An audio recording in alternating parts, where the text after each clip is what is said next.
রাজপথের ময়দান থেকে গ্রেফতার হচ্ছিল, আমি দেখেছি আমার ছেলেগুলো সেই গ্রেফতারের মুহূর্ত গিয়েও তাদের আদর্শের জানান দিয়েছে, যাদের সততার জানান দিয়েছে, যাদের চেতনার জানান দিয়েছে। যেই ছেলেটা গ্রেফতার হতে গিয়েও তার চেতনার কথা, আদর্শের কথা জানান দিয়ে বলছে, আমি সুন্নি, আমি সুন্নি, আমি সুন্নি, আমরা সবাই সুন্নি। কথা বলেন ঠিক কিনা বলেন? আমার ভাইয়েরা, আমি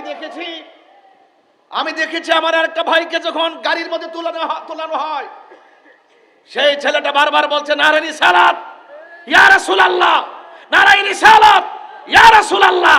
এরাই তো সুন্নি, বিপদে পড়লে তার আদর্শের কথা প্রমাণ করে। এরা যে কোনো মুহূর্তে থাকলেও তাদের নীতির কথা উপেন বলে। এই দেশে অনেক মানুষ আছে তাদের কথা উপেন ধরতে পারে না। ডাল মে কুচ কালা হে, ভিতরে একটা বাহিরে আরেকটা। কথা বলেন ঠিক না বেটে? বাসান যে পরিবারের সন্তান আর যে দাবিতে মাঠে গিয়েছে, তাকে যেইভাবে গ্রেফতার করে যে ধারায় মামলা দেওয়া হয়েছে, এমনকি আজকে তার রিমান্ড প্রার্থনা করা হয়েছে, এর চাইতে দুঃখজনক আর কিছু হতে পারে না।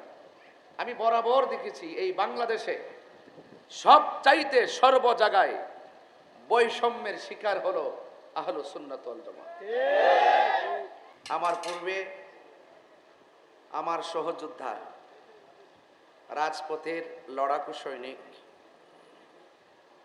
প্রতিবাদী কণ্ঠে অনেকের বাকশক্তির রুদ্ধ, যার প্রতিবাদী কণ্ঠে অনেক বাতিলদের বাকশক্তির রুদ্ধ, সহযোদ্ধা আল্লামা এনাম রাজা কাদরী অনেক সুন্দর কথা বলেছেন। এই কথাগুলো শুধুমাত্র ঘটনা হিসেবে উড়িয়ে দিবেন না, এগুলো চেতনা হিসেবে হৃদয়ে লালন করবেন। আমি প্রায় সময় বলি, মাইনাস নয় ম্যানেজ চাই, হিংসা মুক্ত সুন্নিয়ত চাই। আজকে সুন্নিয়তের বাগান হিংসাতে নয়, ভালোবাসায় পূর্ণ হয়ে গেছে। ঠিক কিনা? ভালোবাসায় পূর্ণ হয়ে গেছে। আমি শুরুতেই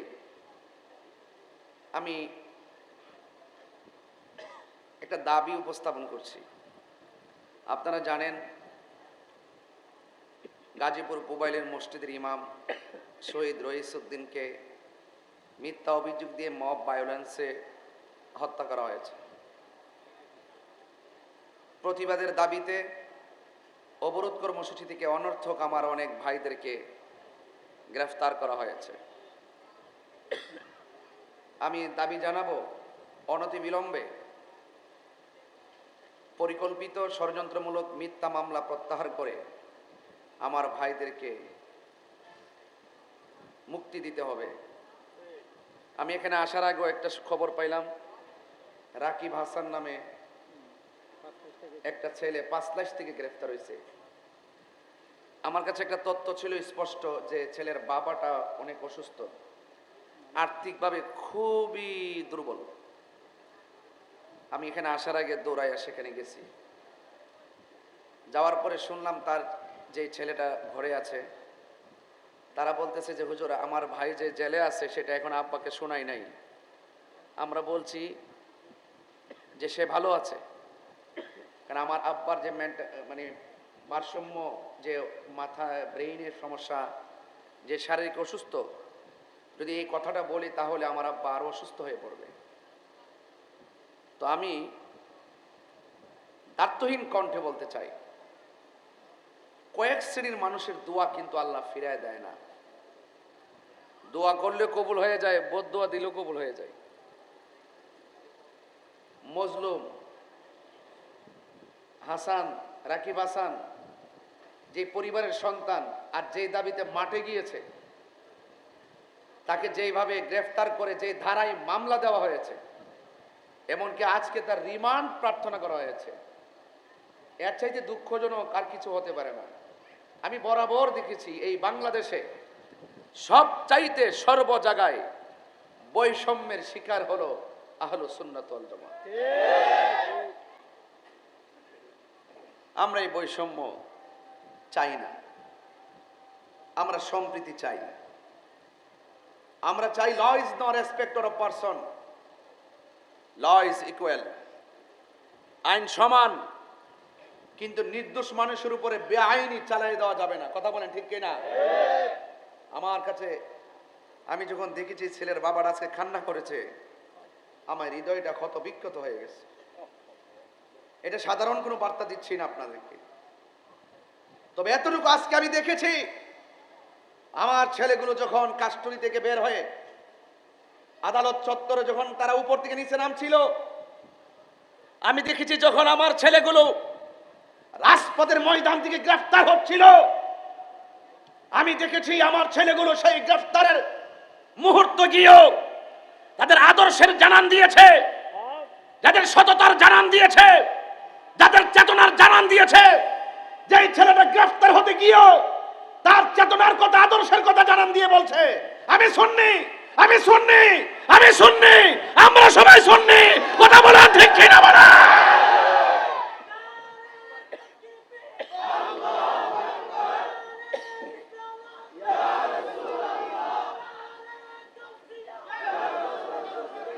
আমার ভাইয়েরা, আমার ভাইয়েরা, আমি